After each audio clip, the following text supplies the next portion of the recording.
cara gitu.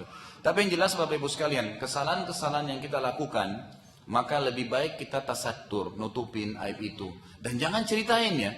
Jangan ada orang subhanallah sudah berzina, baru bangga ceritain lagi sama orang. Gitu. Itu salah. Kata Nabi SAW, orang yang paling buruk pada hari kiamat adalah orang yang sudah Allah tutupin aibnya, lalu dia bongkar sendiri.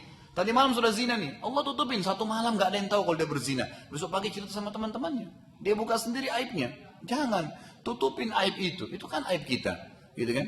Dan dalam Islam tidak ada istilah pengakuan dosa, gak ada. Kita bukan Katolik ya.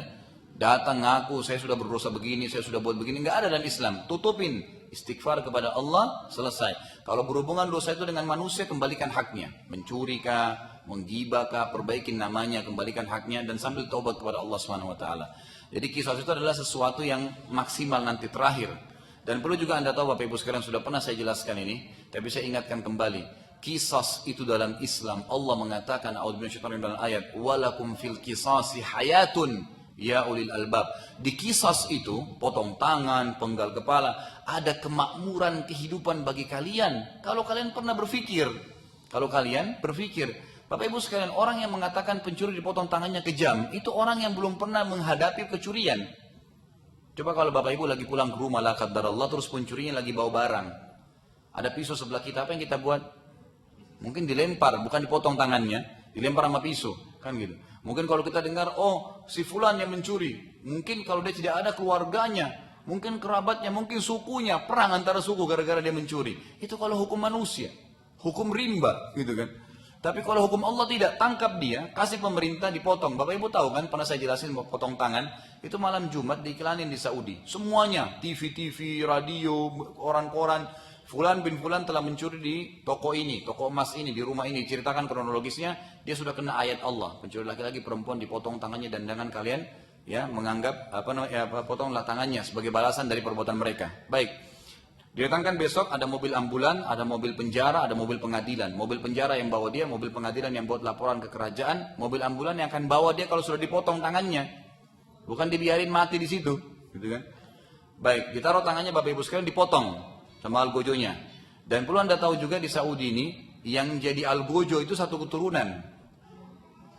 Jadi satu suku itu semua kerjanya potong tangan saja. Yang potong kepala itu satu suku, nggak diganti-ganti. Gitu. Sama yang pegang pintu Ka'bah, begitu prosesnya. Dipotong tangannya, ini telapak tangannya Bapak Ibu sekalian digantung 3 hari. Sampai membiru.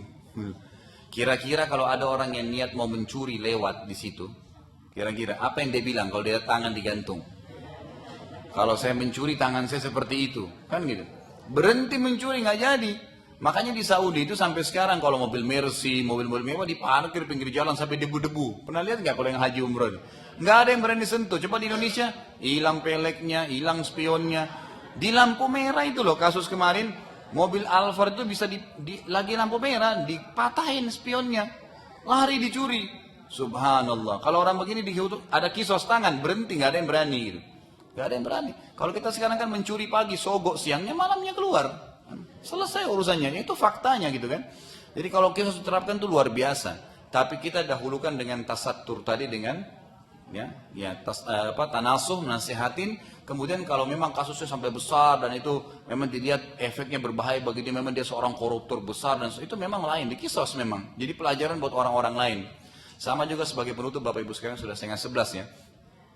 Kasuistiknya adalah, kalau seandainya ada orang yang mengatakan orang kalau dibunuh, dipenggal kepala itu kejam, itu orang juga yang belum pernah menghadapi pembunuhan. Coba bayangin kalau kita pulang ke rumah, istri kita, anak kita sudah dibunuh sama penjahat.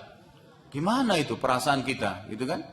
Jadi mungkin kalau kita dengar si fulan, kita bukan mencari orangnya saja, kalau ketemu kerabatnya tadi yang kasus sama. Kerabatnya, ke sukunya, pokoknya perang gitu kan. Karena dia sudah membunuh kerabat saya. Bagaimana perasaan mereka orang yang telah ditindas ini? Islam datang, panggil pemerintah, tangkap dia, penggal lehernya di depan kerabatnya. Dan diingatkan, tadi saya katakan kan, ingat ya, bukan dia yang salah. Bukan keluarganya yang salah, tapi dia yang salah.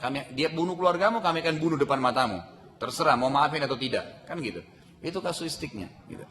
Nah nanti kalau orang ini tidak jadi dipenggal, dimaafin, maka berarti dia harus bayar denda. Dia namanya. Bayar denda, itu Al-Quran yang berbicara. Itu bukan kerajaan Saudi, bukan negara Islam yang manapun, tapi Allah yang mengatakan membayar dia, bayar kepada kerabat orang yang tidak jadi Ya, orang yang sudah dibunuh tadi sebagai balas karena tidak jadi dipenggal lehernya. Begitulah hukum Allah Subhanahu wa taala.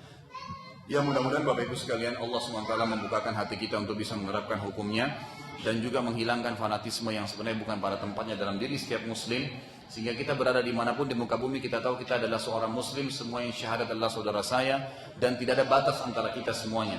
Dan mudah-mudahan juga kita termasuk orang-orang yang selalu taubat kepada Allah SWT dan lebih fokus kepada akhirat dan bukan cuma dunia, serta mengambil pelajaran yang paling besar dari sejarah Nabi kita Muhammad SAW, bagaimana beliau sabar berdakwah, bagaimana para sahabat jilinya mempertahankan Islam mereka dengan siksaan dan seterusnya, sebagaimana apa yang tadi sudah kita bahas. Kalau ada benar dari Allah, kalau ada salah dari saya mohon dimaafkan. Subhanakallahumma bihamdika asyhadu an la ilaha illa anta astaghfiruka wa atubu ilaik. Wassalamualaikum warahmatullahi wabarakatuh.